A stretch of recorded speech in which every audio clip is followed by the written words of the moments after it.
Magandang buhay, everyone! Nadala pa yung medyas. Kasi nga guys, meron ako appointment. May lakad ako guys. Tapos si King. Atay ko muna sa school. Tapos, diretso na ako sa appointment ko. Mais kasuhin lang ako guys. Importante. So anyway,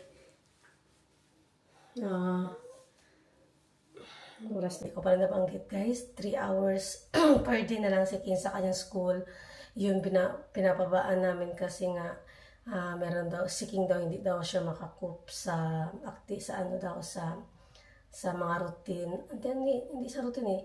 Sabi ng teacher, si King daw kailangan daw muna magbaba ng hours kung papayag kami kasi nga na-overwhelm siya pag tanghali. Hindi na siya nakikipagsabay sa activities, sa mga ganun. So, nag-decide kami na mag 3 hours na lang si King muna.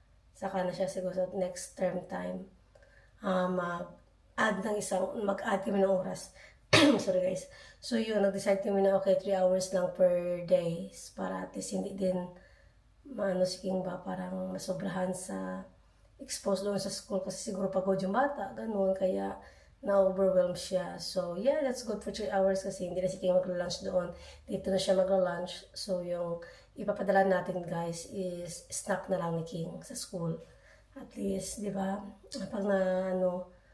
pag uwi dito sa bahay, saka na siya magla-lunch, which is, that's fine kasi doon, hindi inakain, di ba, yung food niya, yung bread niya, hindi inakakain. So, it's better na dito na lang siya, subuan ko siya, sabayan ko siya, which is, I'm happy for that. So, kasi baby pa lang maglaga si Kingoy. Hindi pa nga siya nag-4 guys. So, let's hope na next time naging okay na siya ba kapag mag 4 years old na siya.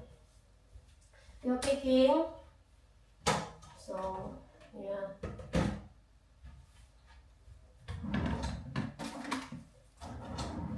Gawa mo tayo ng porridge guys. Tapos, prepare ko yung food, yung snacks na lang niya na dadalhin sa school.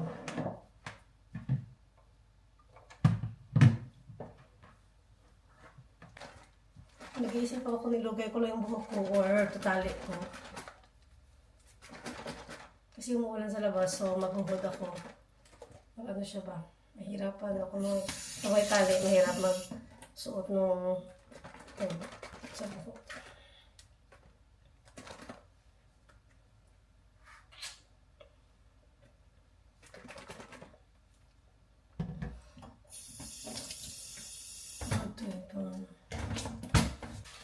You ready for school?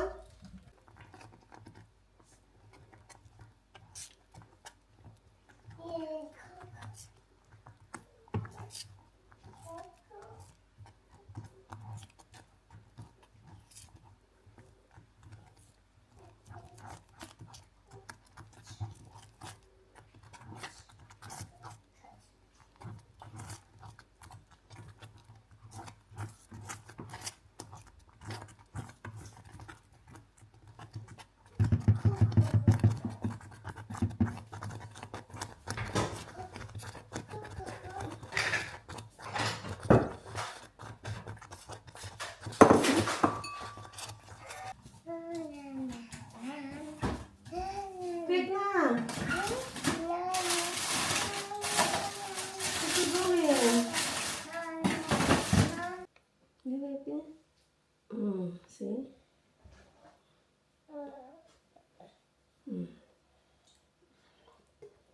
Porridge yung sa Pilipinas guys, rice talaga nung mapagkain ng mga bata, no? Rice or tinapay.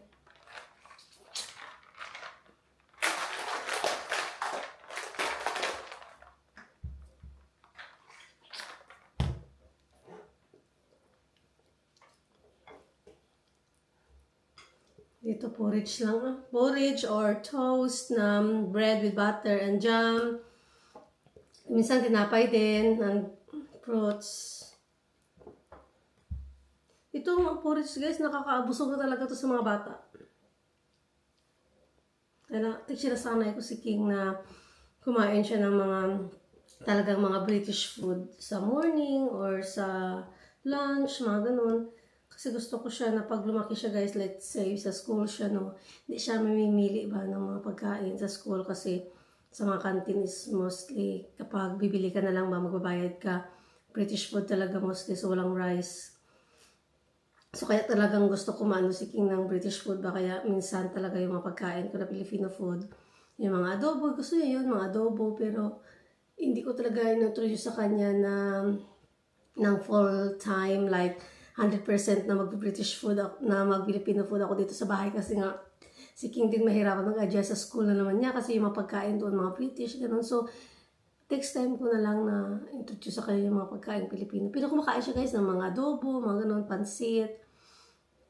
Ganun, kumakain siya. Pero yung mga talagang, sa umaga mag-rice kami ni King. Sa tanghali mag-rice si King baon. Sa gabi kasi magra-rice naman. Hindi ko ginagawa yun kasi baka maghanap ng rice sa school ba, tapos sa umaga magra-rice. Paano kapag wala ako guys? Di ba? Sino magluluto? Ganun. Parang masakit ako. Hindi siya kakain sa school ng mga ganung pagkain, ng mga Briton na pagkain. So kaya, much better na, mas kasi dito naman siya sa magsuschool sa UK. So much better naman talaga na introduce ko yung pagkain nila. Kasi, yung Pilipino, it's good naman siya, no? Kapag, siguro sa gabi, yung mga rice na may adobo, rice, something like that. May mga sabaw-sabaw. Kumakain si King, yung paborito niya sinigang. So, which is, yan yung mga pang-night na food ni King na Filipino food ba. Yan yung mga kadalasan kong ginagawa kasi fulfilling siya. Kaya sa umaga kasi guys, parang okay naman kasi na mag-rice si King dito. Uy, kasi ayaw niya kumain ng rice sa umaga. Gabi lang or tanghali. Ganun. Is it good? Kasi toast na siya minsan, bread or biscuit at saka tinapay at saka milk. Ganun.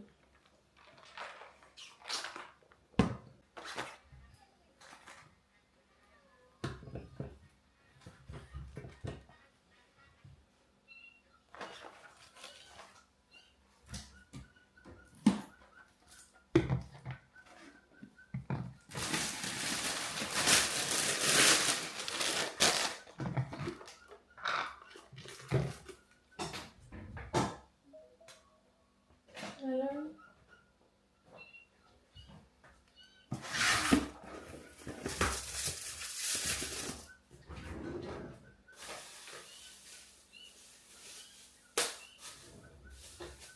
Patalan natin si King ng ano guys, ng ganito.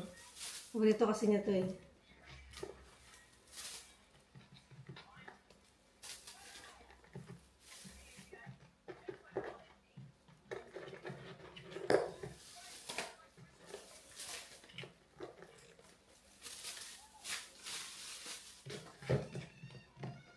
King, you're gonna share to your classmate, okay? King, Christian, I put this in your bag here, okay? You can share to your friend. King is sharing, okay? It's good to share.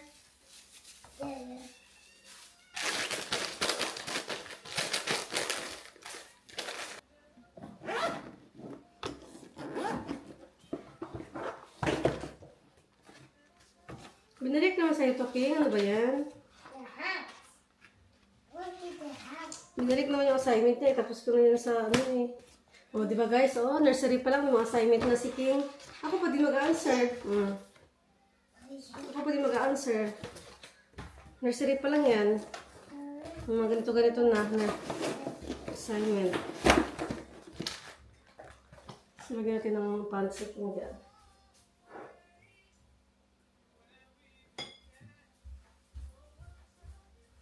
Lagyan natin ng extra socks.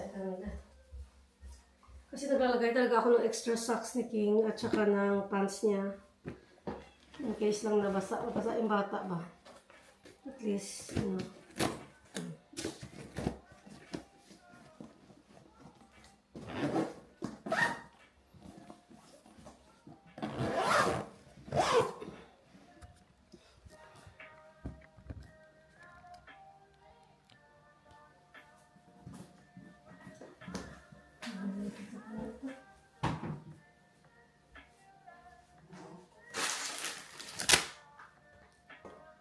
Christian, Auntie's watching you. Christian, look. Oh, auntie.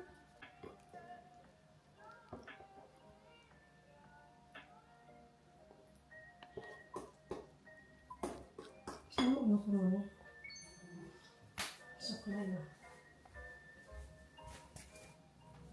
Sa kulay na.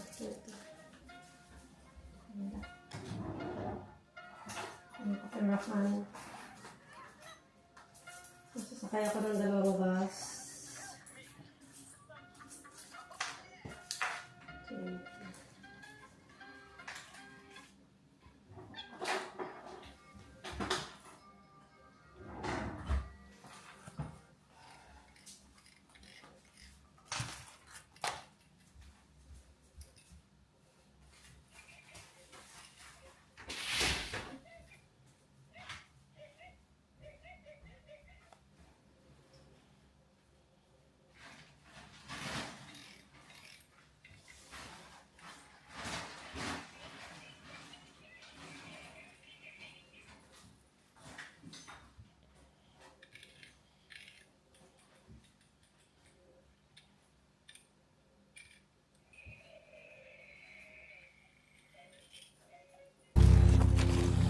Guys, sunduin na natin si King.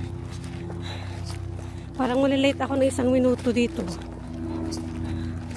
So kasi dapat 12:45. Ayun o, 11:45 nandun na ako guys.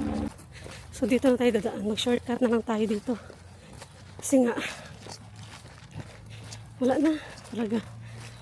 Diyos ko Lord. Kasi yung appointment ko guys, parang ano ba? So yeah, hope, finally, natapos na rin yung appointment ko guys, which is, wala na akong isipin for this week. At saka, yun lang.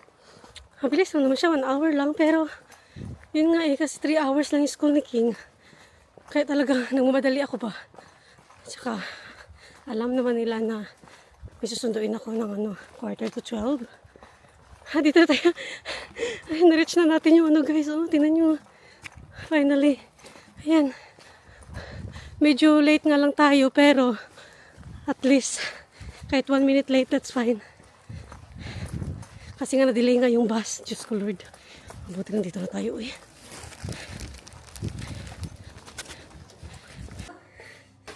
So, nandito na kami sa bahay guys. Nasundo ko na si King.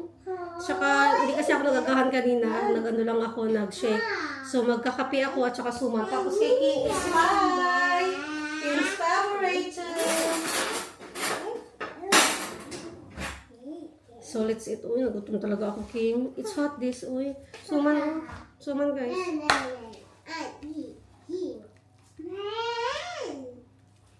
Gusto ko kumain ng kanin, pero wala ko ano ba?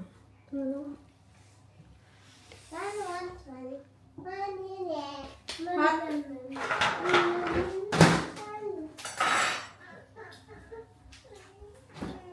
You're not thinking, teacher gonna be upset with that. What have you done? What have you done in your... what you call that? What have you done in your book? You write your book, King. Look up. Teacher gonna be mad. Christian, what have you done with your book? Oh dear. Christian. Where's your iPad? Kapi. Ikaw na yung kapi. Come here, come here. So guys, good evening everybody. So good evening guys. No, magluto tayo ng ating hapunan so far. Nagsalang na ako dito ng ating ano ba ito? Ito yung slow cook na smoky barbecue. So, in-oven ko siya for 25 minutes. Tapos, nag-oven na din, nilagay ko din sa oven yung sweet potato na chips. At saka kay King is nuggets, chicken nuggets, tsaka yung yung para siyang hash potato, hash brown, something like that. So, ganun. Tapos, mag-boil na lang ako ng guys, ng peas para may greens din tayo ba.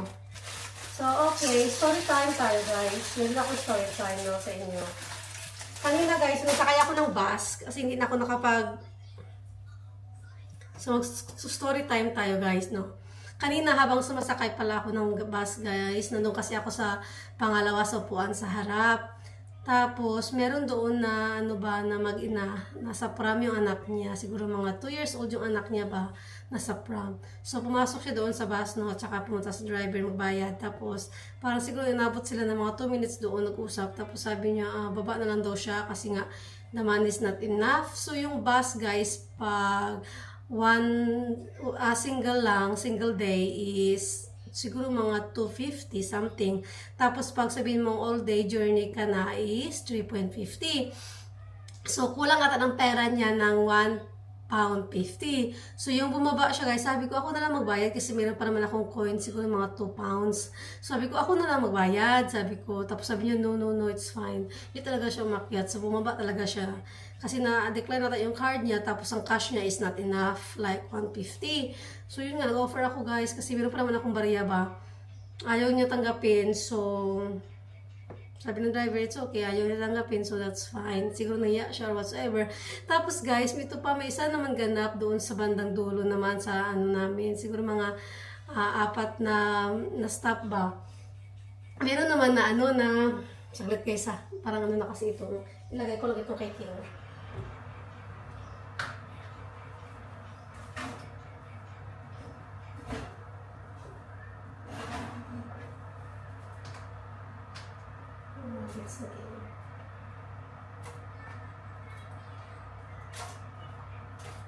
Guys, marami talaga akong na-encounter doon sa ano, sa bus station, sa bus. Kasi yung una, yun nga, yung nanay na kulang yung barya niya. Tapos yung pangalawa naman guys, doon sa pang-apat na stop, before yung stop ko, meron doon na, meron siyang parang ano siya ba, parang yung, siguro mga 12 years old or 13 years old na yung batang lalaki. Tapos meron siyang support worker na dalawa na ano, na, basta hindi ko sabihin yung lahi. Tapos guys, yung ano, yung babae, meron siyang bit-bit na coins. Puro siya 1 pence. At saka mga, ganito siya guys, oh. Pera pa din naman siya guys, no. Ito, mga puro ganito yung bit-bit niya. So ito, para siyang ano eh, parang 2 pence. Meron ding 1 pence siyang ano, bit-bit sa isang plastic. Nandun na nakabalot sa isang plastic. So, yun ang ibabayad niya sa driver. Siguro mga worth yun siya mga £6. So, ang dami nung 1 pence nun guys. Yun ang binayad niya sa driver. Tapos sabi ng driver na babae, I'm not accepting that. Pero, yun nga, hindi niya inaccept yung coin. At saka, nagsabi ng babae sa kanya, ito lang yung pera ko. Sabi, ito lang talaga yung pera ko. Wala lang talaga akong bit-bit na barya, sabi niya. So, sabi ng driver, I'm not accepting that. Tingnan nyo guys, marami talaga mga pangyayari today doon. So, yun nga, sabi niya, but I don't have any money. Tapos meron silang kasama na ano ba, yung parang special child na bata na mga 13 years old. Siguro 12, 13, 14, let's say, ganun mga edad. Matanda na, malaki na batang lalaki. So, yun. Pero sabi ng, alam mo ba guys, sabi ng driver, okay, that's fine. Sabi niya, alam mo guys, pinasakay na lang sila ng driver. Iwan ko kung bakit hindi tinanggap sila na walang bayad, pero yung isang babae na may bata, hindi siya hinayaang sumakay kahit may kulang ang pera. It goes ba dahil meron siyang special child, may special siyang bata nakasama, kaya sila siguro pinasakay na lang, no? Kasi dalawa silang support worker, kasi may ID sila, alam ko na support worker yun. So anyway, yun nang ba, yun na nang napaisip, napatanto ko na bakit pinasakay sila, that's fine. Tapos yung isang nanay na kulang yung pera na £1.50, hindi siya pinasakay. So napaisip lang ako ba na ano to, bakit hindi siya pinasakay? Tapos yung isa na may kasamang ganun nga, special child, pinasakay sila at libre yung, hindi tinanggap yung bayad ng mga 1 pence, 2 pence na pera. So yun guys, grabe talaga mga abirya today na ano ko na-encounter ko sa bus. Ganun pala buhay pag na araw-araw ka na sa bus, no? Marami ka makita na mga ano ba, mga pangyayari, diba? So yeah, anyway, yun lang. At saka smooth naman pag-uwi guys, walang mga aberya kasi parang mga ano lang ata kami doon, 4 na kami na pasahero ba papunta doon sa sa way namin. Tapos, bumaba ako doon naman ulit sa babaan. Tapos, nag-walk naman ako kay King. Siguro mga 24 minutes. Kasi medyo malayo na yung binabaan ko. Kasi bumaba na ako earlier. Kasi pumunta ako sa post office. May binayaran ako sa post office. So, anyway, ganun nangyari, guys. So far, na-late ako kay King. Parang hindi naman ako na-late kasi tumakbo ako, guys, papunta sa school ni King. Kasi, nung bumaba ako sa bus, pumunta ako ng post office, tapos siguro mga 27 minutes na lang natira.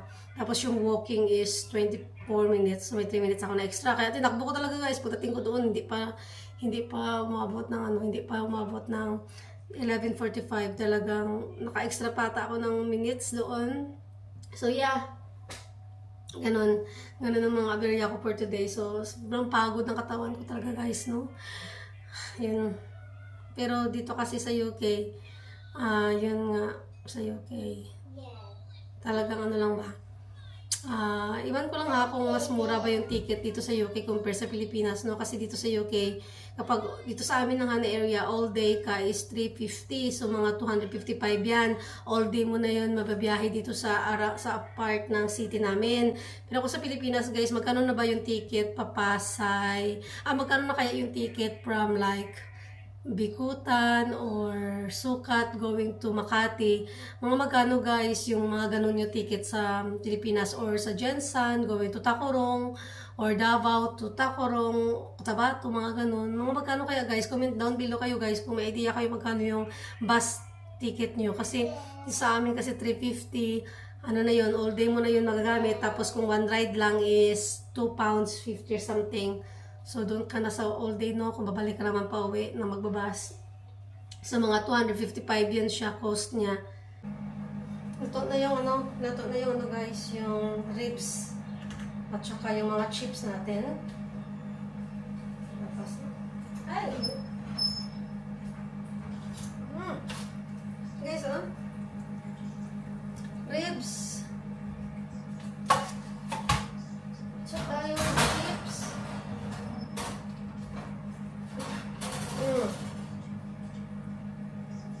Chips at saka nuggets ni King. Yan yung ating food for the day, guys. Ipra ko na ito. Kasi medyo mabilig ko. Fish! Yan, nagluto rin ako ng fish, guys, oh. Fish. Para may ano tayo ba? Para may gulay-gulay tayo, guys, ba? So, ito yung hapunan namin, guys. Ito kay King. Bali, bibigyan ko na lang siya ng ribs. Kasi, anuhin ko naman siya. I-assist ko naman siya sa pagkain niya. So, guys. So, guys, kain tayo.